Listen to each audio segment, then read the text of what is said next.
Welcome to our guide on understanding probate in Texas. This video will walk you through the essential steps and responsibilities involved. Probate in Texas begins when someone formally requests the court to handle a deceased person's estate. Anyone named in the will, a family member, or even someone owed money by the deceased can initiate the probate process.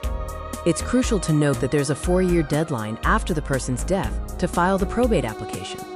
Along with the application, basic information about the deceased and their assets must be provided to the court. This includes details about the deceased individual and a comprehensive list of their owned assets. If a will exists, it must be submitted to the court as part of the initial documentation. The court will then hold a hearing to ensure all documents are in order and valid. During this hearing, the court verifies the validity of the will, if one is present. They also confirm the applicant is suitable to manage the estate, and if everything checks out, court approval is granted. Once approved, the executor has several key responsibilities to fulfill. This includes gathering all estate assets and notifying both beneficiaries and creditors of the decedent. The executor must file an inventory with the court and an affidavit confirming that all beneficiaries have been notified.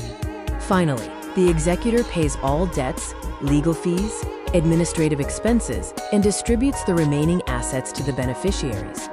The court maintains oversight of the entire process, reviewing all paperwork and ensuring compliance.